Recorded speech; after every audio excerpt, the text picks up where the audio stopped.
হঠাৎ করে টাকার দরকার হলে এই একটি আমল করুন, এমন জায়গা থেকে টাকার ব্যবস্থা হবে আপনি কল্পনাও করতে পারবেন না। পৃথিবীতে যত ধনী মানুষ থাকুক, যত কোটিপতি হোক, মাঝে মধ্যে হঠাৎ এমন হয়ে যায়, হঠাৎ করে এখন ব্যাংক ব্যালেন্স নাই, সব খালি, এই মুহূর্তে টাকা দরকার। তখন আমরা সর্বপ্রথম আমাদের বন্ধুদেরকে কল দেই, ফ্রেন্ডদেরকে কল দেই, তাদের কাছ থেকে আমরা টাকা চাই। কিন্তু আপনি যদি ওই সময় আপনার বন্ধু বান্ধব ফ্রেন্ডদেরকে কল না দিয়ে যদি আপনি একটি আমল করতে পারেন, ইনশাআল্লাহ সেই ডাক, সেই কল আর শাসিমে গিয়ে নক করবে। সুবহানাল্লাহ। এই জন্য প্রিয় ভাইয়েরা আমার, আমাদের যখন হঠাৎ টাকার প্রয়োজন হবে, সর্বপ্রথম আমরা বন্ধুদেরকে বলবো না, আত্মীয় স্বজনদেরকে বলবো না, 2 রাকাত নামাজ পড়বো, তারপর আমি যে আমলটি শিখিয়ে দিব সেই আমলটি করবেন ইনশাআল্লাহ।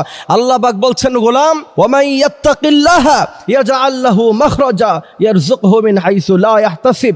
এমন জায়গা থেকে রিজিক দিব তুমি কোনোদিন কল্পনা করো নাই। সুবহানাল্লাহ। লা ইয়াহতাসিব, এবং বেহিসাব রিজিক আমি তোমাকে প্রদান করে দিব। ইন্না রাব্বাকা ইয়াবসুতুর রিজকা লিমান ইয়াশা ওয়া ইয়াকদির ইন্নাহু কানা বিইবাদিহি খাবীরাম বাসীরা।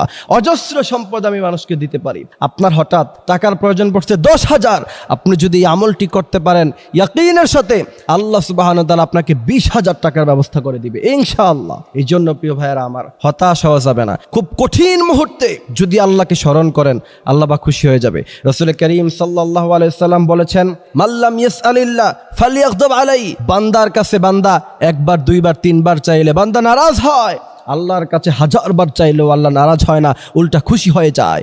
রাসূল বলছেন, মাল্লাম ইয়াসআলিল্লাহ ফালইয়াগদাব আলাইহি। যে ব্যক্তি আল্লাহর কাছে চায় না, আল্লাহ পাক তার উপরে নারাজ হয়ে যায়। সুবহানাল্লাহি ওয়া বিহামদিহি সুবহানাল্লাহিল আযীম। এজন্য সে আমলটির কথা, যে আমলটির কথা আমরা বলছিলাম, সে আমলটি হলো, আপনার যখন হঠাৎ টাকার প্রয়োজন হবে, প্রথমে আপনি উযু করবেন, 2 রাকাত নামাজ পড়বেন, নামাজ পড়ার পরে 19 বার পড়বেন আউযু বিল্লাহি মিনাশ শাইতানির রাজীম, আউযু বিল্লাহি মিনাশ শাইতানির রাজীম, 19 বার পড়বেন। 550 বার পড়বেন সুবহানাল্লাহি ওয়া বিহামদিহি সুবহানাল্লাহিল আযীম, 550 বার সুবহানাল্লাহি ওয়া বিহামদিহি সুবহানাল্লাহিল আযীম পড়বেন।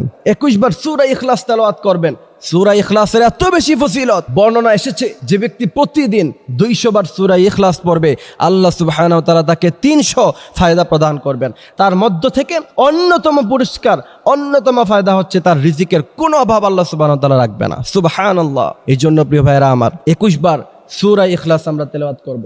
তারপর সব শেষে দুরূদ ইব্রাহিম, আল্লাহুম্মা সাল্লি আলা মুহাম্মদ ওয়া আলা আলি মুহাম্মদ কামা সাল্লাইতা আলা ইব্রাহিম ওয়া আলা আলি ইব্রাহিম ইন্নাকা হামিদুম মাজিদ, আল্লাহুম্মা বারিক আলা মুহাম্মদ ওয়া আলা আলি মুহাম্মদ কামা বারাকতা আলা ইব্রাহিম ওয়া আলা আলি ইব্রাহিম ইন্নাকা হামিদুম মাজিদ। এই দুরূদ পড়ার পরে আপনার যে জরুরত, আপনার যে চাহিদা আল্লাহর কাছে ব্যক্ত করবেন, ইনশাআল্লাহ আল্লাহ সুবহানাহু ওয়া তাআলা সাথে সাথে আপনাকে এমন জায়গা থেকে রিজিক দিবেন যা কোনোদিন আপনি কল্পনা করেন নাই। এজন্য আল্লাহ সুবহানাহু ওয়া তাআলা আমাদেরকে আমলগুলি করার তৌফিক দান করুক। আমিন।